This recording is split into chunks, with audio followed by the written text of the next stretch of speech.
नमस्कार, आप सभी का स्वागत है एग्जाम डायरी के यूट्यूब चैनल पे। जैसा कि आप सब जान रहे हैं कि हिस्ट्री की प्लेलिस्ट वाली सीरीज जो है हमने चालू की है। उसमें कल गुलाम वंश से रिलेटेड जितने भी क्वेश्चंस थे, कॉन्सेप्ट थे, वो हमने क्लियर किया था। इल्तुतमिश तक हमने सारी चीजें पढ़ ली थी कि इल्तुतमिश ने एकता व्यवस्था चलाई, कुछ सिक्के जारी किए, उसके बाद उसके द्वारा जो जो भी निर्माण कार्य हुए वो हम सब पढ़ चुके हैं। अब बारी है उसी के अगले जो शासक हुए हैं, रजिया सुल्तान और बाकी लोगों के विषय में पढ़ने की। तो चलिए बिना किसी देरी के ये चीज शुरू करते हैं। मैं इस वीडियो में आने वाले सभी स्टूडेंट्स को ये कहना चाहती हूँ कि इससे पहले का जो वीडियो है उसमें गुलाम वंश से रिलेटेड सारी चीजें शुरू से, कि गुलाम वंश क्यों आया भारत में, इसे गुलाम वंश क्यों कहा जाता है, ये सारी चीजें उसमें डिस्क्राइब की गई हैं। ये उसके आगे का वीडियो है। तो अगर आपको चीजें डीपली समझनी है तो आप पहले जाइए, वो पुराना जो वीडियो है उसे देख लीजिए, उसके बाद यहाँ पे से आप कंटिन्यू कर सकते हैं। तो आपको एक सीक्वेंस में चीजें समझ में आएंगी। कल हमने ये सारी चीजें की थी कि गुलाम वंश के संस्थापक से रिलेटेड चीजें, कुतुबुद्दीन ऐबक के विषय में पढ़ा था, इल्तुतमिश के विषय में हमने पढ़ा था, और इल्तुतमिश ने क्या कार्य किए, ये सारी चीजें हमने जानी थी।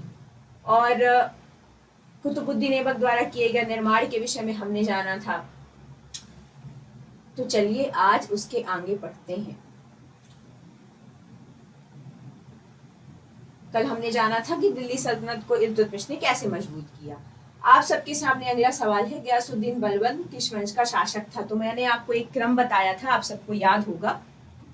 मैंने बताया था कि जो दिल्ली सल्तनत है उसमें गुलाम वंश आया। गुलाम वंश का जो संस्थापक था वो कौन था? कुतुबुद्दीन ऐबक। तो गुलाम वंश का संस्थापक कौन रहा? ऐबक। फिर मैंने आपको बताया ऐबक का उत्तराधिकारी कौन रहा? आराम शाह। आराम शाह ने कितने माह शासन किया? मात्र 8 महीने शासन किया था, जिसकी हत्या करके फिर कौन बना सुल्तान? इल्तुतमिश। यहाँ तक मैंने आपको बताया था कि कुतुबुद्दीन ऐबक आया, उसने गुलाम वंश की स्थापना की, उसके बाद आराम शाह उसका उत्तराधिकारी हुआ। आराम शाह ने मात्र 8 महीने शासन किया, इल्तुतमिश ने उसकी हत्या करके दिल्ली सल्तनत पे अपना जो आधिपत्य है वो स्थापित किया।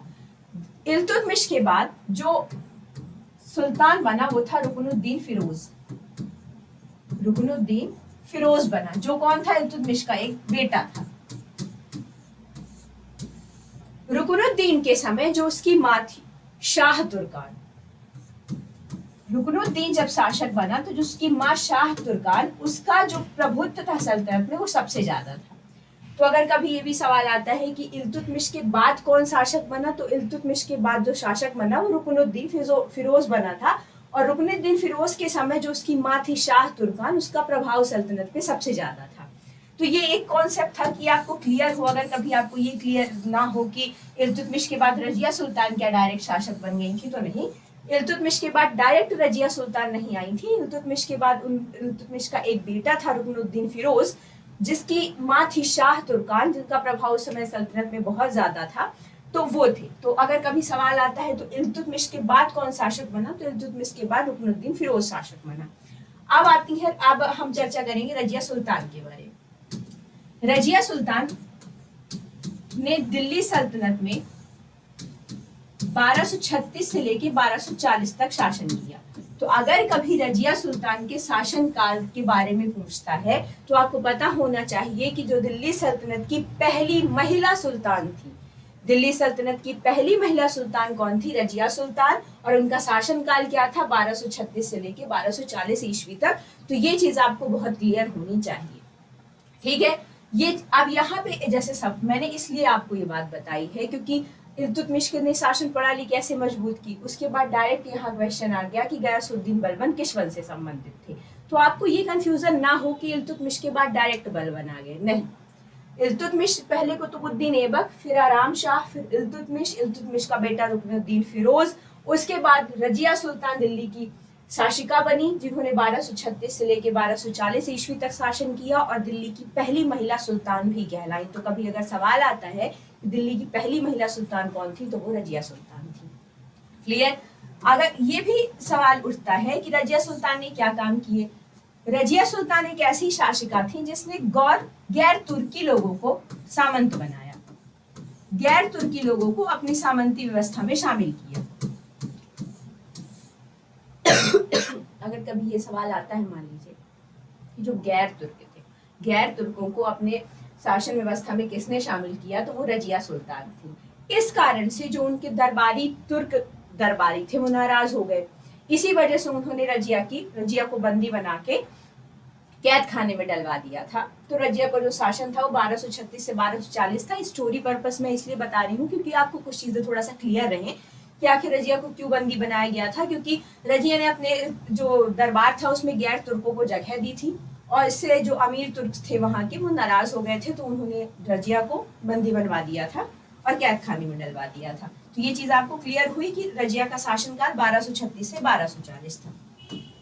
अब एक चीज जो यहाँ पे क्लियर होनी है आपको सबको चाहिए कि आप सब जान गए कि इल्तुतमिश के बाद रजिया सुल्तान के बाद कौन शासक बना। तो मैं आपको बता दूं कि इसी क्रम में रजिया सुल्तान के बाद आप सबने पढ़ा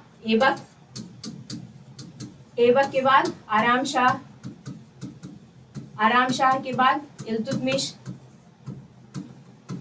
इल्तुतमिश के बाद रुकनुद्दीन, मैं आर से इसको डिनोट करती हूँ, रुकनुद्दीन। फिर उसके बाद कौन आई, रजिया सुल्तान के बाद शासक बना बहराम शाह। कभी कभी क्रम पूछ लेता है, इस वजह से इस चीज को बार बार डिनोट कर रही हूं मैं। क्रम ये पूछ लेता है कि बताइए, इनको क्रम में व्यवस्थित करिए, नाम दे देगा कुतुबुद्दीन ऐबक, इल्तुतमिश, गयासुद्दीन बलबन, रजिया सुल्तान, रुकनुद्दीन। अब बताइए क्रम इनका। अब आप क्या करेंगे, वहां पे आपको पता होना चाहिए ना। तो कुतुबुद्दीन ऐबक आया, फिर उसका उत्तराधिकारी आराम शाह, फिर इल्तुतमिश बना, इल्तुतमिश का उत्तराधिकारी उसका बेटा रुकनुद्दीन बना, रुकनुद्दीन के बाद रजिया सुल्तान 1236 से 1240 तक, रजिया सुल्तान के बाद बहराम शाह आया, बहराम शाह के बाद शासक बना अलाउद्दीन मशहूद शाह। तो ये बात आपको क्लियर होनी चाहिए। अलाउद्दीन के बाद शासक कौन बना, बहराम शाह के बाद कौन बना, अलाउद्दीन मशहूद शाह। अलाउद्दीन मशहूद शाह के बाद शासक बना नसरुद्दीन। राइटिंग थोड़ा सा क्लियर नहीं है क्योंकि फर्स्ट बार मैंने अभी बोर्ड पे लिखना स्टार्ट किया है, तो मुझे अपना अभी उतना आइडिया नहीं है कि कैसे ये मार्कर चलता है, तो इस वजह से थोड़ा सा राइटिंग के साथ इश्यूज हैं, तो वो थोड़ा मैनेज करिएगा आप सब। तो आप सबको पता चल गया, ये आप पूरा एक बार क्रम देख लीजिए, आपको ये चीज समझ में आ जाए तो ये ज्यादा सही रहेगा। आप ये क्रम पूरा एक बार देख लीजिए। रुकनुद्दीन, तो ऐबक से देखना आप चालू करिए।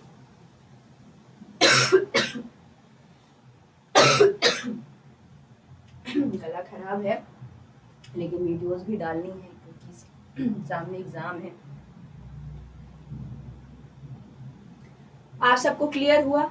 सबसे पहले ऐबक आया, ऐबक का उत्तराधिकारी आराम शाह हुआ, आराम शाह की हत्या करके इल्तुतमिश शासक बना, इल्तुतमिश के बाद उसका बेटा रुकनुद्दीन फिरोज बना, रुकनुद्दीन के बाद रजिया सुल्तान 1236 से लेके 1240 तक शासिका रही। एक सवाल यहाँ पे ये बनता है कि रजिया की मृत्यु कहाँ हुई, तो रजिया की मृत्यु कैथल के पास हुई थी, जो कैथल कहाँ है, हरियाणा में स्थित है। तो आपको ये भी चीज पता होनी चाहिए।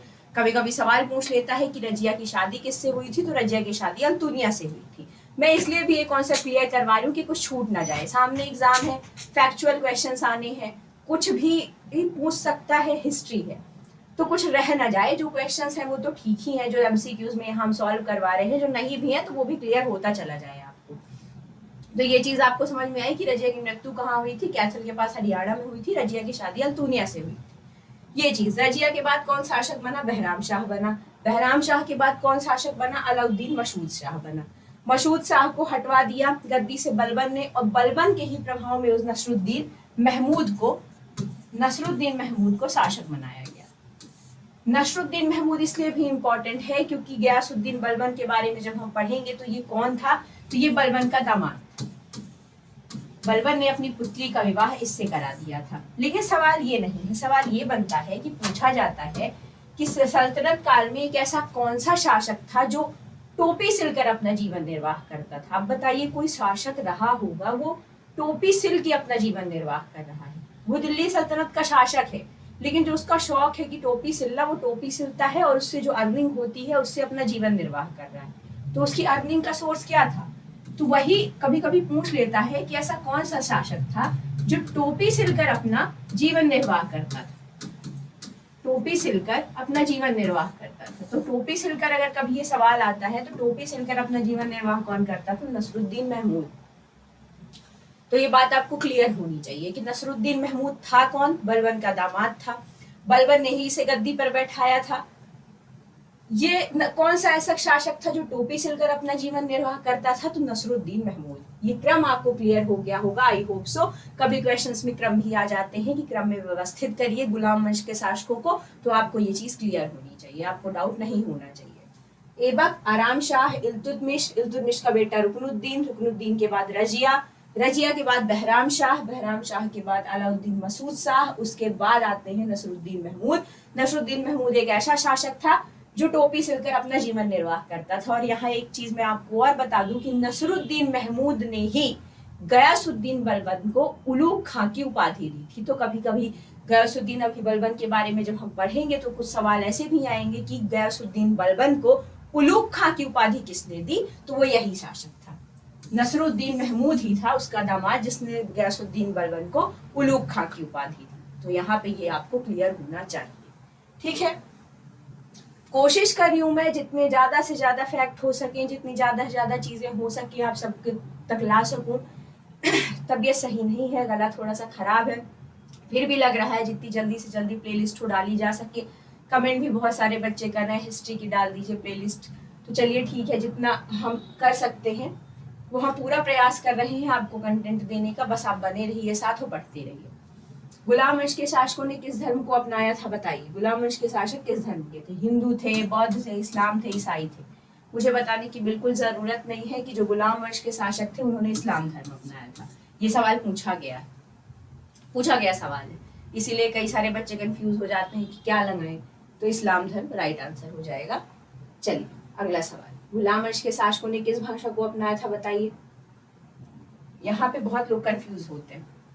कंफ्यूज इसलिए होते हैं कि उन्हें ये पता होता है कि हिंदी तो नहीं अपनाएंगे क्योंकि हिंदुस्तान में तो बाहर से आए थे, संस्कृत नहीं अपनाएंगे, लेकिन उर्दू और फारसी में उनको सबसे ज्यादा कंफ्यूजन होता है। तो यहाँ पे मैं आपको क्लियर कर दूं कि चाहे वो दिल्ली सल्तनत के शासक हों, चाहे वो जो मुगल वंश हम पढ़ेंगे, तो मुगल वंश के शासक सबने अपनी दरबारी भाषा फारसी को ही बनाया था।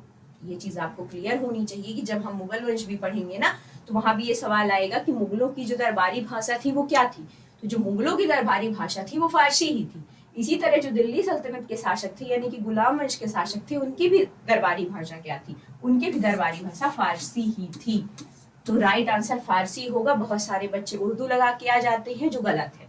तो ये क्वेश्चन पूछ सकता है, इंपॉर्टेंट क्वेश्चन है क्योंकि ये कंफ्यूज करता है।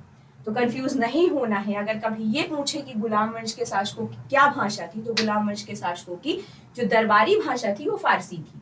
और आगे जब हम मुगल पढ़ेंगे तो मुगलों में भी बोलेगा कि वहां उनकी दरबारी भाषा क्या थी, तो उनकी भी दरबारी भाषा फारसी ही थी। तो ये चीज आपको क्लियर होना चाहिए। तो फारसी के लिए बिल्कुल क्लियर रहना है, यहाँ फारसी उर्दू में कंफ्यूज नहीं होना है। चलिए बताइए, अभी मैंने आपको पढ़ाया है कि दिल्ली सल्तनत की पहली महिला शासक कौन थी, यह अभी मैंने आपको बताया है।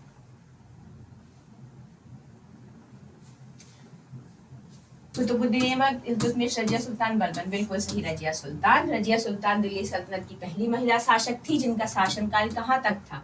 1236 से लेके 1240 ईस्वी तक।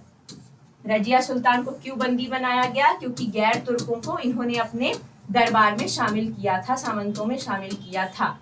दूसरा, रजिया सुल्तान की मृत्यु कहाँ हुई? तो रजिया सुल्तान की मृत्यु कहाँ हुई थी? कैथल। कैथल कहाँ है? वर्तमान में हरियाणा। ये भी आपको क्लियर हुआ। अगर कभी पूछे कि रजिया सुल्तान की मृत्यु शादी किससे हुई थी, तो रजिया सुल्तान की शादी अल्तुनिया से हुई थी।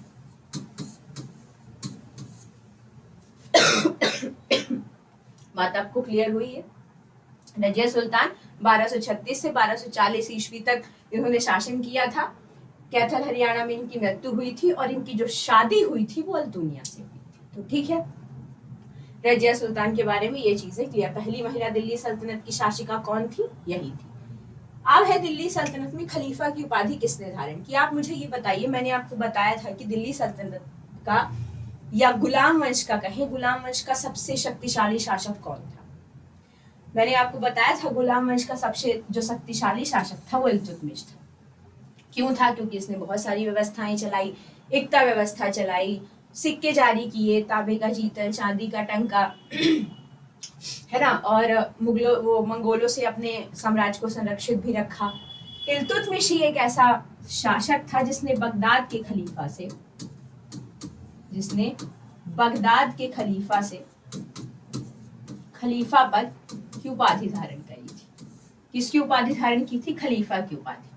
तो आपको ये बात क्लियर होनी चाहिए कि ऐसा कौन सा शासक था जिसने सबसे पहले खलीफा की उपाधि धारण की। तो वो शासक इल्तुतमिश था जिसने बगदाद के खलीफा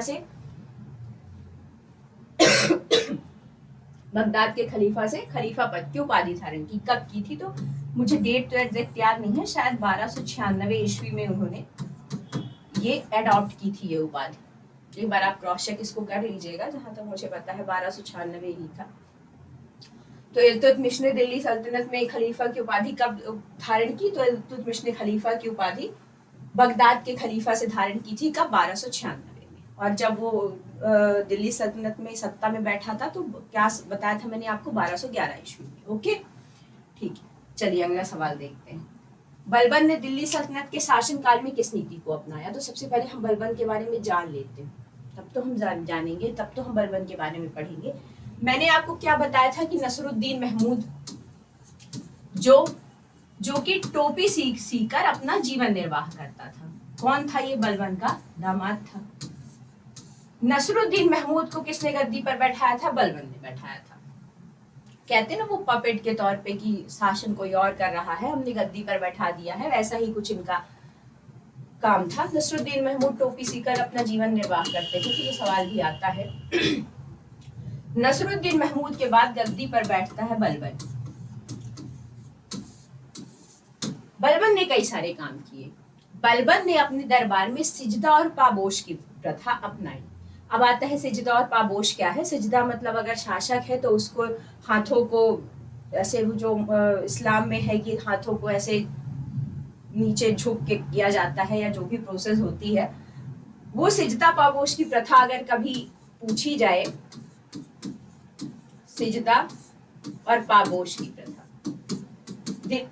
दरबार में किसने लागू की थी? सिजदा और पाबोश की प्रथा जो अपने दरबार में है वो बलबन ने चालू करी थी। तो ये बात आपको पता होनी चाहिए। बलबन की है एक नीति बहुत फेमस है, ब्लड एंड आयरन पॉलिसी, यानी लौ एवं रक्त की नीति। तो कभी कभी पूछ लेता है कि ब्लड एंड आयरन जो पॉलिसी है वो किसकी थी? दिल्ली सल्तनत में ब्लड एंड आयरन पॉलिसी किसने अपनाई? एक सवाल यहाँ पे मेरे दिमाग में और आ गया कि जब हम मॉडर्न इंडिया पढ़ते हैं और अपने बहुत सारे जो हमारे महान पूर्वज रहे हैं, जैसे कि जिन्होंने संविधान निर्माण में बहुत महत्वपूर्ण भूमिका निभाई, देश के एकीकरण में भूमिका निभाई, हमारे सरदार वल्लभ भाई पटेल है, महात्मा गांधी है, जवाहरलाल नेहरू हैं, बहुत सारे लोग हैं, कई सारे, अटल बिहारी वाजपेयी जी बाद में आए। तो इन लोगों ने जो भी भूमिका निभाई है, इनमें से ऐसे कौन से एक महापुरुष थे जिन्होंने लौह एवं रक्त की नीति अपनाई थी? बताइए। कई सारे हमारे इतने क्रांतिकारी लोग रहे, चंद्रशेखर आजाद, भगत सिंह, सुभाष चंद्र बोस, महात्मा गांधी, सरदार वल्लभ भाई पटेल, मैं ले ही चुकी हूँ नाम उनका। तो उनमें से लौह रक्त की नीति किसकी है? मैंने बहुत सारे नाम ले लिए हैं, लेकिन उन्हीं में से आपको बताना है कि लौह एवं रक्त की नीति किसने अपनाई थी उस टाइम पे मॉडर्न इंडिया में। यहाँ हम अगर मध्यकालीन भारत की बात कर रहे हैं तो आप मुझे ये बताइए कि लौह एवं रक्त की नीति किसकी थी? तो लौह एवं रक्त की नीति किसने अपनाई थी? बलबन ने अपनाई थी। लौह रक्त की नीति क्या होती है? तो लौह रक्त की नीति ये होती है कि अपने विद्रोहियों को दबाने के लिए दमनकारी उपयोग करना। विद्रोहियों को दबाने के लिए लौह रक्त की नीति का उपयोग किया जाता था, जिसमें अगर कोई विद्रोही या अगर कोई विद्रोह करता था कोई राज्य, तो उसको दबाने के लिए बहुत ही अमानवीय स्थितियों का उपयोग किया जाता था, ताकि जो दूसरे राज्य हैं या दूसरी जो रियासतें हैं वो उठने का प्रयास ना कर सकें, या वो जो सुल्तान है उसके खिलाफ एक्शन लेने की कोशिश ना कर सकें। तो इसलिए लौह रक्त की नीति उस समय बलबन ने अपनाई थी। और लौह रक्त की नीति क्या थी? जो अपने शत्रु हैं उनका दमन करना, उनका दमन ऐसे करना ताकि जो दूसरों के लिए ये कहते हैं एग्जाम्पल सेट हो सके कि कभी भी जो सुल्तान है उसके खिलाफ अगर कोई आवाज उठाएगा तो उसका हाल यही होगा। तो इसी को कहा जाता था लौह रक्त की नीति। तो कभी सवाल आए कि लौह रक्त की नीति किसकी थी? लौह रक्त की नीति बलबन के द्वारा चालू की गई थी। और दरबार में सिजदा और पाबोश प्रथा किसने चालू की थी? तो दरबार में सिजदा और पाबोश प्रथा भी बलबन ने ही चालू की थी। एक चीज और बलबन ने की थी, बलबन ने नवरोज उत्सव मनाना चालू किया था। तो कभी कभी ये सवाल आ जाता है कि नवरोज उत्सव की जो शुरुआत है वो किसने की थी? तो नवरोज उत्सव की जो शुरुआत थी वो बलबन ने की थी। ये चीज आपको पता होनी चाहिए। नवरोज उत्सव बेसिकली क्या होता था? ये फारसी रीति रिवाज का एक उत्सव था। फारसी रीति रिवाज का एक उत्सव था नवरोज। तो उसी को कॉपी करके बलबन ने नवरोज उत्सव की शुरुआत करवाई थी। तो हमने बलबन के बारे में 3 चीजें जानी कि लौह रक्त की नीति किसने चालू करी? बलबन ने चालू करी। दूसरा, हमने बलबन के विषय में जाना कि सिजदा और पाबोश की प्रथा किसने चालू की थी? तो सिजदा पाबोश बलबन ने चालू किया था। नवरोज उत्सव मनाने की शुरुआत किसने चालू की? तो नवरोज उत्सव बनाने की शुरुआत भी बलबन ने ही चालू की। ये चीज आपको क्लियर हुई। लौह रक्त की नीति क्या थी? क्या थी लौह रक्त की नीति? बताइए। लौह रक्त की नीति विद्रोहियों को दबाने के लिए बलबन द्वारा चालू की गई। अब एक चीज यहाँ पे जानना और जरूरी है। बलबन के ही दरबार में 2 फारसी कवि थे। आप सबको पता है कौन से फारसी कवि थे? बहुत फेमस थे वो। बलबन के दरबार में 2 फारसी कवि थे, बहुत फेमस थे, बहुत ज्यादा। बताइए कौन थे बलबन के दरबार में 2 फारसी कवि? बलबन के दरबार में 2 फारसी कवि अमीर खुसरो और अमीर हसन थे। अमीर खुसरो और अमीर हसन। तो ये तो बहुत ही ज्यादा इंपॉर्टेंट है, बहुत ज्यादा इंपॉर्टेंट। और मोस्ट इंपॉर्टेंट क्वेश्चन ये लगा दीजिए कि ये इंपॉर्टेंट, इससे ज्यादा इंपॉर्टेंट कुछ नहीं हो सकता। और ये बहुत बार पूछा जाता है कि जो बलबन था उसके काल में कौन से 2 फारसी कवि थे? बहुत फेमस फारसी कवि थे। तो वो 2 नाम कौन से हैं आपके सामने? अमीर खुसरो और अमीर हसन। तो ये चीज आपको याद रखनी है कि बलबन के दरबार में 2 कवि थे। कौन थे वो? अमीर खुसरो, अमीर हसन। तो ये अमीर खुसरो और अमीर हसन का नाम आपको याद ही रखना है। और आप मुझे कमेंट करके ये बताएंगे कि अमीर खुसरो को और किस नाम से जाना जाता है या उन्हें कौन सी उपाधि दी गई है। तो ये आपका होमवर्क है कि आपको ये बताना है कि अमीर खुसरो को कौन सी उपाधि दी गई थी या उन्हें किस और नाम से जाना जाता है। तो बलबन के बारे में हमने क्या पढ़ा कि बलबन ने अपने दरबार में सिजदा और पाबोश प्रथा चालू की। बलबन ने ही नवरोज उत्सव चलाना चालू किया। और ब्लड एंड आयरन पॉलिसी किसकी, यानी लौह रक्त की नीति किसने अपनाई? बलबन ने अपनाई थी। और मैंने आपसे ये क्वेश्चन भी किया है कि हमारा जो मॉडर्न इंडिया रहा है, जब हम स्वतंत्रता संग्राम की लड़ाइयां लड़ रहे थे, उस समय हमारे बहुत सारे क्रांतिकारी जो महापुरुष थे, उनमें से किसने ब्लड एंड आयरन पॉलिसी अपनाई थी? तो अब आप मुझे वो भी बताएंगे। बलबन ने किस उपाधि को अपनाया था? बताइए। लाख बख्श, मैंने आपको बताया था कि लाख बख्श तो कुतुबुद्दीन ऐबक का था। पहली वीडियो में मैंने आपको बताया था कि लाख बख्श की उपाधि कुतुबुद्दीन ऐबक को दी गई थी। लाख बख्श का मतलब होता है लाखों का दानी। तो वो दान के कारण उसको कहा जाता है लाख बख्श। तो लाख बख्श किसको कहा जाता था? कुतुबुद्दीन ऐबक को कहा जाता था। बलबन ने उपाधि अपनाई थी सुल्तान बही। तो आपको ये चीज बिल्कुल क्लियर होनी चाहिए कि अगर कभी आता है कि बलबन ने कौन सी उपाधि अपनाई थी, तो सुल्तान बही की उपाधि अपनाई थी। और एक चीज, बलबन को उलूग खां की उपाधि किसने दी थी? बलबन को उलूग खां की उपाधि किसने दी थी? मैंने आपको बताया था अभी, नसरुद्दीन महमूद ने। ये नसरुद्दीन महमूद कौन है? वही जिसको हटा के बलबन गद्दी पर बैठा था, जो टोपी सिलकर अपना जीवन निर्वाह करता था, जो कि बलबन का दामाद भी था। तो ये बात आपको क्लियर होनी चाहिए कि सुल्तान बही उपाधि किसकी है? सुल्तान बही उपाधि बलबन की है। उलूग खां की उपाधि बलबन को किसने दी थी? नसरुद्दीन महमूद ने दी थी। सवाल ये भी आता है कि उलूग खां की उपाधि किसे दी गई थी? तो बलबन को दी गई थी। क्लियर? किसने दी थी? नसरुद्दीन महमूद ने दी थी, जो कि उसका एक दामाद था। अगला सवाल, कुतुबुद्दीन ऐबक को किस नाम से जाना जाता है? बताइए।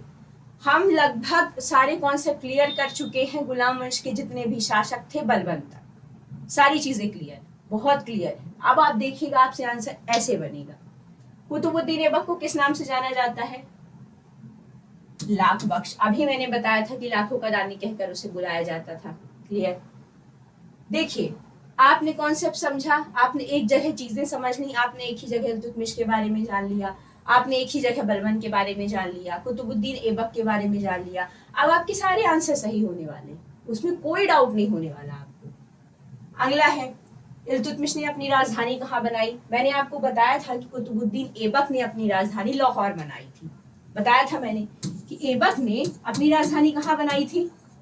ऐबक ने अपनी राजधानी लाहौर बनाई थी, और लाहौर से राजधानी दिल्ली स्थानांतरित किसने कर दी थी?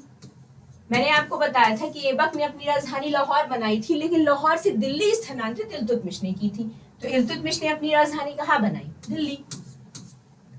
और ये सारे चीज मैं बता चुकी हूँ, जो पहला वीडियो होगा उसमें आप देखेंगे तो जब मैंने इल्तुतमिश पढ़ाया था और कुतुबुद्दीन ऐबक के विषय में पढ़ाया था तो मैंने बताया था कि ऐबक ने अपनी राजधानी लाहौर को बनाया था, लेकिन जब इल्तुतमिश शासन में आया तो इल्तुतमिश ने अपनी राजधानी लाहौर से स्थानांतरित करके कहाँ कर ली? दिल्ली कर ली। तो अगर कभी ये भी सवाल आए कि इल्तुतमिश ने अपनी राजधानी कहाँ बनाई, तो दिल्ली बनाई। ये भी सवाल आ सकता है कि गुलाम वंश के दौरान राजधानी को लाहौर से दिल्ली स्थानांतरित किसने किया? तो किसने किया था? इल्तुतमिश ने किया था। तो ये चीज आपको बिल्कुल क्लियर होनी चाहिए, ठीक है ना। अगला क्वेश्चन देखते हैं।